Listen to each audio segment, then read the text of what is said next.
when we talk about nationalism in India, so it's the story that we are supposed to cover in this phase is all about coming of Gandhiji from South Africa in 1915. Then let me relate the story in 5 minutes. Let's revise the story first. So okay, basically Gandhiji, he came from South Africa on 9th January 1915. So when he came from South Africa, he basically bought a cake with him. Now what is this cake?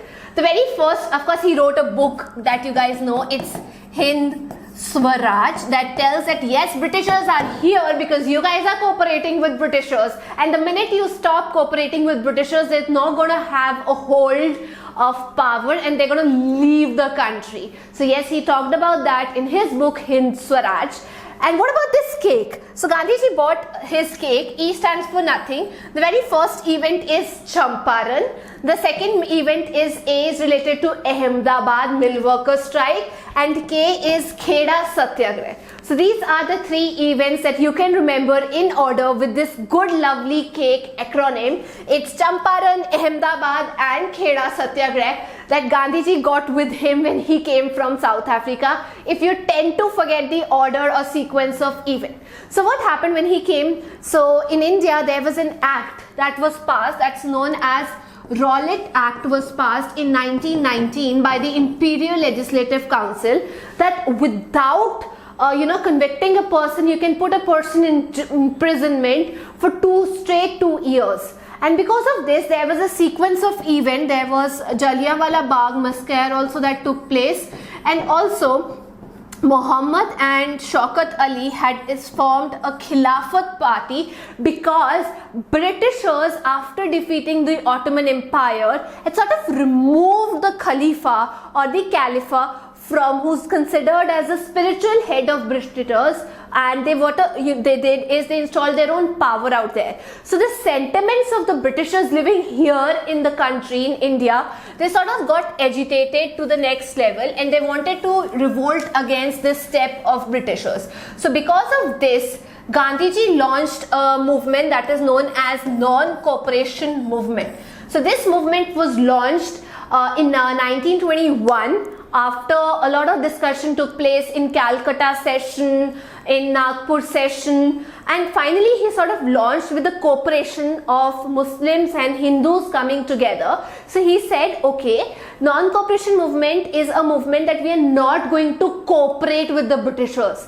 It's not like you guys are sitting in the class, you're not disturbing the decorum of the class, but at the same time you guys are not listening to the teachers, like you are not trying to cooperate.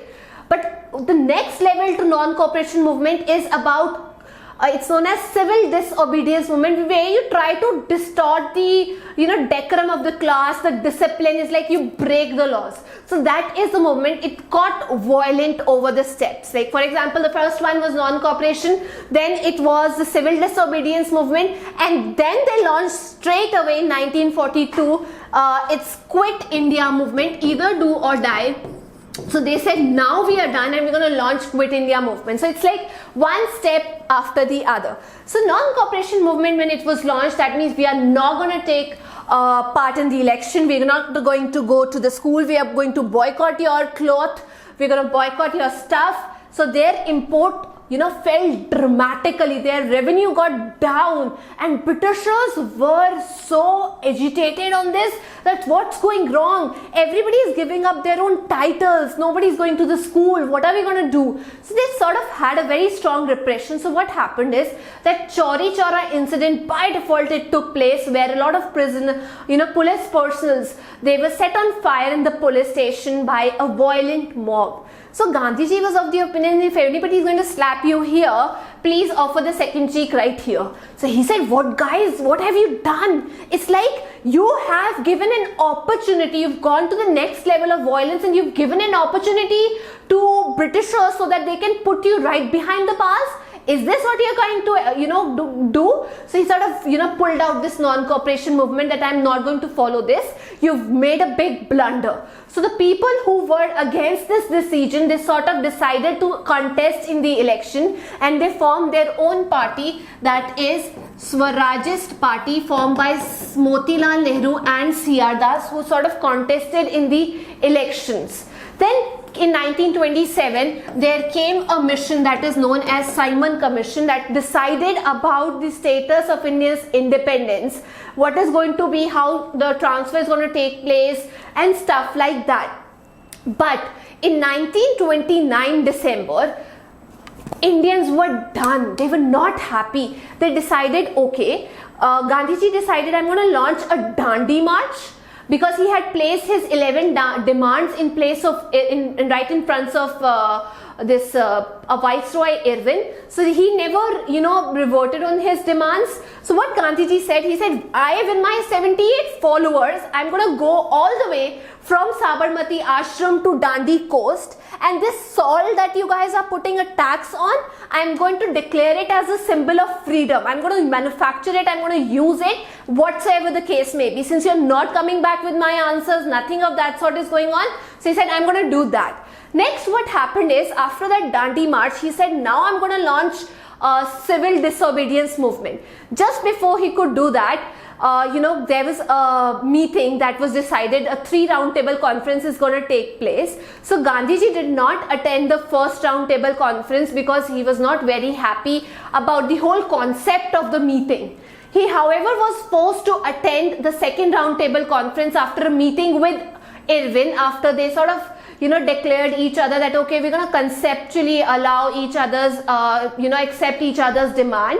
And then he came back before the third roundtable conference started. However, there's just one person, that's B.R. Ambedkar, who sort of attended all the 3 roundtable conference. And imagine, towards the end of this, not only the Britishers came up with Government of India Act 1935, but also awarded communal award to B.R. Ambedkar, that now Hindus are going to be divided into 2 sections, the general and the reserved section. In reserved section, people are going to elect their own representatives. It's like divide and split policy that is being followed among the Hindus also. So at that time, Gandhiji was in Pune jail, and finally a Pune Pact was signed between B.R. Ambedkar and Gandhiji in 1932, so that we can allow some sort of reservation and not go into a process like that. So that's the entire summary that I wanted to show right in front of you. So quickly, let's get started with the question answer, guys. Okay, so the very first question is, describe any 4 economic factors or effects of non-cooperation movement. Like I told you, we are not going to cooperate with you. That means we're going to boycott the foreign cloth. We're going to boycott the foreign, I'm not going to take anything, because of which even the traders and merchants refuse that we are not going to trade with you. It's done. And even, people started coming up with their own sort of cloth. Indian industries, handlooms got a big push because of it, because people anyway are going to wear cloth. And just because they don't have any other option, they'll have to come up with their own set of industries or mills that's going to help them grow in business. So these are the 4 important clauses. Before you jump onto the economic effects, I would expect that you guys please make sure that you mention about non-cooperation movement that was launched in 1921. And then kickstart with the set of questions. All right. Okay. Next question is why did non-cooperation movement gradually slow down in the cities? Explain 3 reasons. See, if you don't opt for going for ice cream and go to a thela ice cream, you don't want to go for that thela ice cream, you want to go for the Baskin Robbins, of course you need to have credit for that in your account. So if you're boycotting the foreign cloth, you need to have an alternative, and in this case it was khadi, that was quite expensive, because the milk cloth, the poor people could not afford it. Second, if you are revolting against some person, your social studies teacher back at your school who never gives you credit, you should have a viable second option where you can get a source of information from. Similarly, if you are decided to boycott the foreign institutions, you should have your own set of institutions for that matter, which Indians did not have. And similarly, the Indian courts that the lawyers refused to go or not to attend, there should have been a separate mechanism of justice. And slowly and steadily it was observed that everybody had to kickstart their own life. They had to get back to their life. The momentum cannot be kept for long, right? So that is why we couldn't, this movement kind of slowed down. It's like this, everything has a peak associated, a peak sort of cycle, and then it's going down. For example, it goes like this. So morning 6 a.m. you guys are that energetic. Evening 6 p.m. you guys are again energetic. 9 p.m. your energy goes here. 12 a.m. your energy goes here, and then down. So it's like every movement, like you guys have your energy cycle, every movement also has its own respective energy cycle. So that is why the people, because they couldn't sustain for long without jobs, without other institutions or other alternatives, so anyway they had to pull themselves back and out of the movement. I hope that's clear to you. Let's jump on to the next question. Explain the circumstances under which Gandhiji decided, we just talked about it. Why did he decide to call off the civil disobedience movement? So a big disclaimer, guys, the information here is that Gandhiji, he sort of called off the movement, but if you talk about the real story, Gandhiji actually did not call off the movement. When he went to attend the second roundtable conference, he came back, he started again the agitation. And then finally, after a lot of brutal repression that was made by the government and the police, and all the important leaders were arrested in April 1930, and even all the demonstrations were made, declared illegal. A lot of people died. Is when Gandhiji was even arrested, then he decided to call off the movement. So coming back to this answer, so by the end of 1930, civil disobedience, of course, it spread. It's like you're breaking the laws. So colonial government, in order to ensure that they can retain in the country for long, they sort of started arresting the political leaders, and there was a very violent clash. A very important name in this case that you guys have to mention is, please kindly talk about Abdul Ghaffar Khan. He's also known as Frontier Gandhi. His followers are known as Red Shirt Disciplines.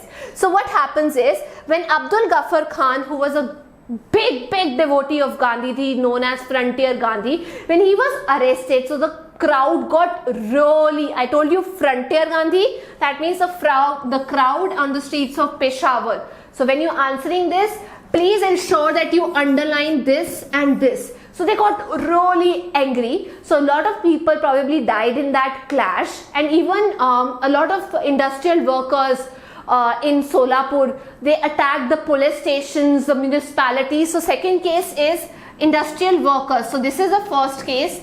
This is the second point, that industrial workers of Solapur, they attacked the police post, municipal buildings, and which sort of represented the British government. They attacked all those buildings. So the British, they didn't like it. So the British started a policy of repression to bring them down, to bring the mob under control, the violence under control. So even the people who were sitting for the peaceful satyagrah, they started attacking them. So under these circumstances and all the situation that was going violent and out of control, is when Gandhiji decided that, okay, I'm going to call off the movement. And then he had signed the Irwin Pact, Gandhi-Irwin Pact in 1931. Okay, guys. Next question is, give any 2 reasons for launching of, we discussed 3 reasons. So what was Gandhi's idea behind launching it as stated in his book? So I told you 2 sections for the question, 2 parts for the answer. The very first movement, of course, the Rowlatt Act that I told you, that you can detain any prisoner without trial for 2 years, without trial as in without declaring him that yes, he has committed a crime. That's like you are taking away the basic human rights. And the second point is the infamous Jallianwala Bagh incident that took place, where a lot of people, they lost their life because of General Dyer. And the content that is written about this in his book Hind Swaraj is that British rule is having its hold in the country because Indian people, we guys are cooperating with them. So if Indians, they refuse to cooperate, British rule would collapse just in an year. So I've talked about it. I have segregated the question into two parts, and this is how you guys are going to attempt the question. Jumping on to the next question, why did Mahatma Gandhi feel that there's a need to launch a broad-based movement? So why do you think there's a need to go together when it comes to nationalism? Of course, there is a need to bring people from all sections of the country together so we can get served our common objective is served for this purpose. So you have to give three reasons to support this.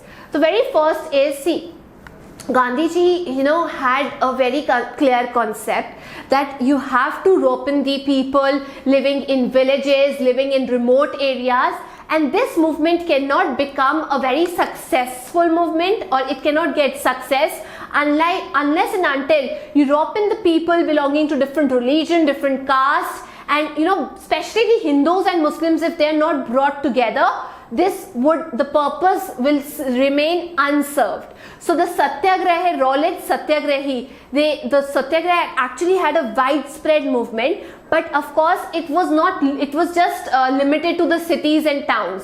But Gandhiji wanted everybody to have a feel of the movement. So that is why he said, okay, now I want the movement to take the next step and spread onto the areas and get in the people who feel that yes, India is their own country and they belong to this country, and we don't need to throw away the foreign rule.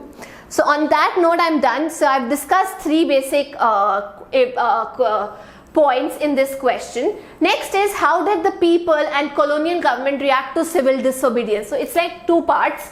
First, how did the people, and second, how did the colonial government react to civil disobedience movement? You have to explain this. So there's different people, if I talk about, they have their different opinion on different topics. Similarly, their reaction to civil disobedience movement was way too different. For example, I would say, people in this civil disobedience movement got a little more extremist as compared to the non-cooperation movement. So they started breaking the laws. For example, I talked about the very first law that they broke was about the salt law. With the Dandi March, they started manufacturing salt, demonstration was done, and foreign cloth, it was boycotted, and they actually were refusing that they would be paying any sort of chowkidari tax. They resigned from their post, and even the people who are living in the forest area, and they were restricted, their entry was restricted, that you can't enter this reserved section either to get fuel and food or maybe to graze cattle. The people broke those laws and they sort of entered to show that yes, this is their area, this is their territory, and in order to repress all these movement in Peshawar, the movement that was led by Abdul Ghaffar Khan, he finally got arrested, like we just discussed. You don't have to mention that point, but yes, the Peshawar also, the movement quite spread to the next level. And I would say, because of this spreading of the movement, because of everybody going crazy about the movement, the colonial government, in order to stay for long in the country, they had to react ruthlessly. They wanted to clamp down all the events that were taking place. So yes, I have talked about the opinion of the people, how different people, may it be chowkidari tax, may it be the tribal people, may it be the peasants, may it be the people associated with the salt satyagraha, or may it be the people living in Peshawars. So they reacted differently. However, when I talk about government, so government got really scared. It was one time it was brought down to its knees. So they reacted very ruthlessly and they wanted to clamp the movement and bring it down. Second thing, the movement, what they did is they sort of arrested all the important. So if the leader is arrested, they believe that anyway the movement is not going to spread. Even the peaceful satyagrahi, the women, the children, they were beaten, they were arrested, and adding fuel to fire just to ensure that people do not participate in the democratic procedure. They declared the very party, the very foundational party of Indian politics, that's Congress, as illegal party. So imagine the extent, to which extent they might be thinking that this can be harmful for them. So that is why they took all these steps to the next level. Okay, jumping on, see, they almost arrested 1 lakh. That's a big number, guys. So we've answered both the section, how people reacted and how the government reacted to this repression. Okay, next. How did non-cooperation movement start in cities? Explain its economic effects. So, see, the movement sort of spread with the participation of middle class people. Why? Because now they were getting aware of the fact that we have certain set of rights that are being violated by the government, and we need to respect our individuality. We need to make sure that our individuality is respected, we are treated the right way. So what happened is, the middle class got a very good idea. The students, they boycotted, they left the school, colleges. So with this, the movement got kick-started. The headmasters, the teachers, everybody resigned, and even the people like Rabindranath Tagore, he gave away his Sir title because he was very upset with the Jallianwala Bagh incident. On economic front, I would say the foreign cloth was boycotted. So it spread onto the cities. There were economic effects. The economic effects are right here. So in cities you have the educational institutes, you have your colleges, you have your council elections that take place. So you've addressed all the points, but please make sure every point is given separately. For example, first you are going to talk about towns and cities. First you're going to talk about students. Put the heading students and write a point. Second, you're going to talk about the headmasters and teachers. Put a slash and then start with the answer. Then you're going to talk about eminent people right here. Put a slash and then write the answer. This is going to make your answer look more presentable. And then council elections. The fourth one is going to be the council elections. So you've answered in a 5-mark question. Of course, you've covered 4 points here. And then you are talking about the economic front. Why did the Britishers have to face loss on the economic front?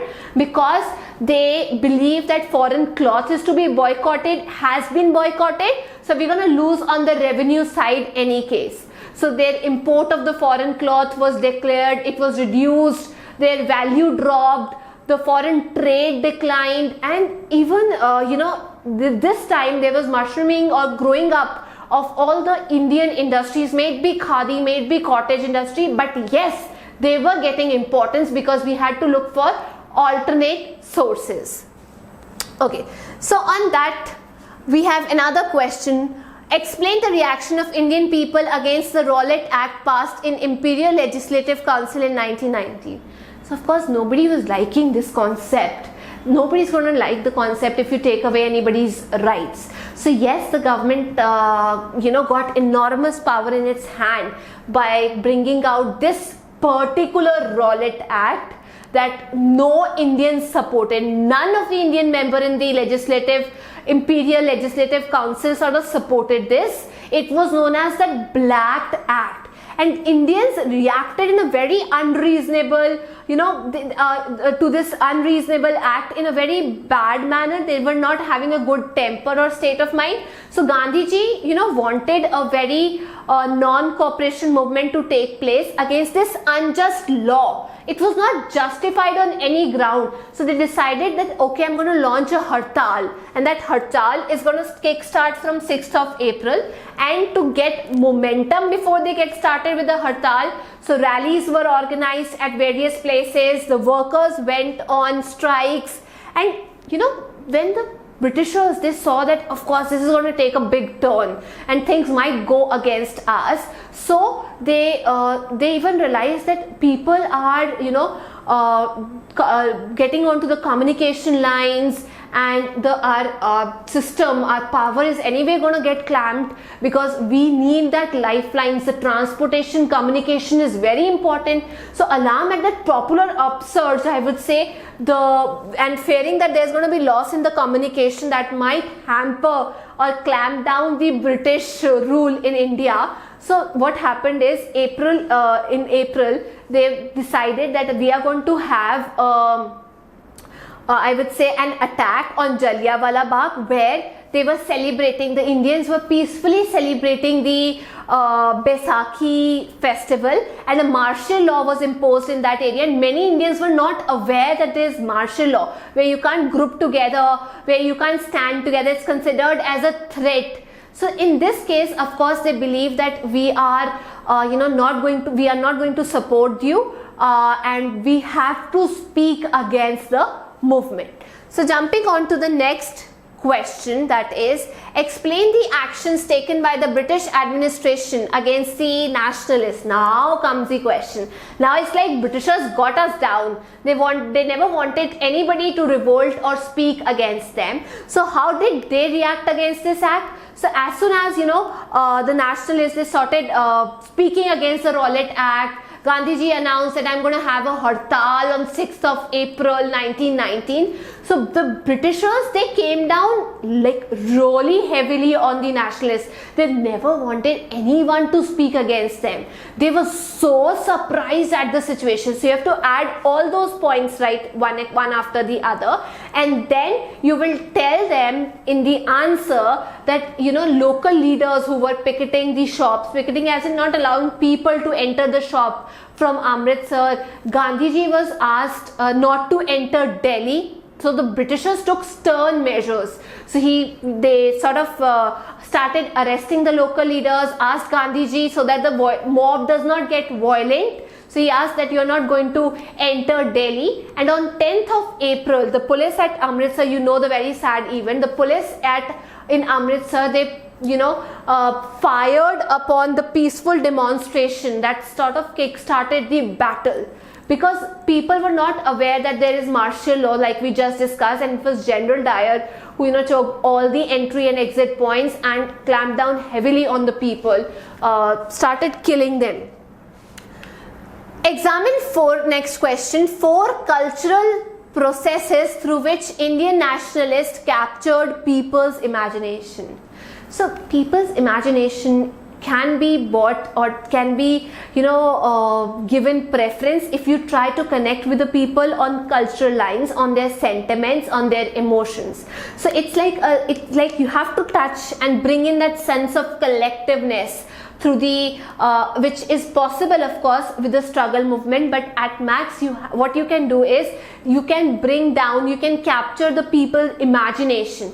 So of course every story of independence of every country has been associated with one allegory or the second one. If I talk about India and their cultural reference, you have to give 4 cultural processes in India's nationalist story. So referring to this point, first I'm going to talk about the symbol or image that was first given by Bankim Chandra Chattopadhyay, the Bharat Mata portrait that all the way went a drastic change with the coming years.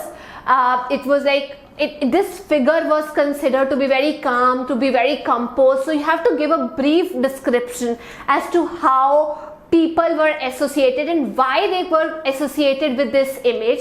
So of course this movement, this image acquired different forms in different versions. First is you have to give the heading, you're going to talk about Bharat Mata and then talk about Abhindranath Tagore and Bankim Chandra Chattopadhyay in this case.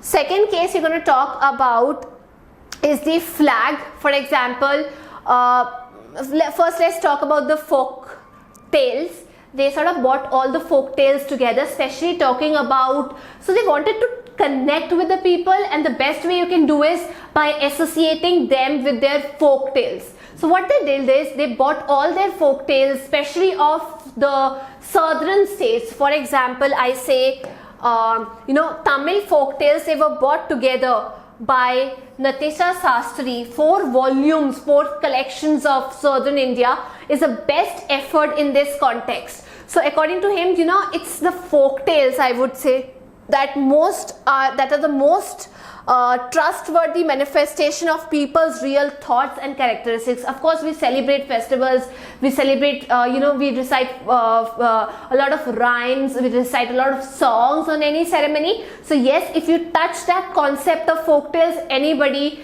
would feel associated and connected with that spirit. Jumping on to the next point, like I told you, you can talk about the tricolor flag. In this case, the Swadeshi movement, that's in 1905, the flag was of 3 basic colors, red, green and yellow. With it sort of had a lotus design that represented the 8 provinces. So I'm going to underline and talk that here you're going to talk about the flag that was red, green and yellow and 8 lotuses. That's what you're going to underline. But by the time, so flag also underwent a great change.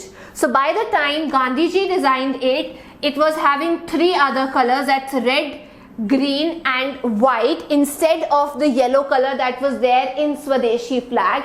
And now it never had that 8 lotuses in it, rather it had the spinning wheel in the center that represented Gandhian ideology of self-help. You need to come up with your own cloth, khadi cloth, you need to work on skills, you need to boycott the foreign cloth, and that is the point related to the flag. I hope this is clear. And jumping on to the last is, it's like you have to make sure that the people revisit the history, recognize and discover the great achievement that we guys have made, maybe in the field of art, maybe in the field of literature. So this point you can highlight all the important achievements that India has made. For example, in the field of Aryabhat, Indus Valley civilization, the town planning, the science, philosophy, craft. So it's like glorious times have to be historically proved and placed in front of the people, so that they come to realize that they have a very rich culture and they can feel, a sense of pride comes to their mind when we talk about it. So these are the 4 important and very, very important aspects when we talk about the cultural significance, that how culture plays a very important role in bringing nationalist spirits together. So that was all for this video. The PDF link for this set is there in our app, and the download link for the app is right there in the description box down below. So you guys can download the app and get hold of the PDF. You can also ask your doubts. You can also get free study materials and videos. The upcoming videos can also be viewed. So thank you so much for joining. Until we meet next, take care, stay healthy and stay hydrated and study hard. Thank you guys. Thank you so much for joining.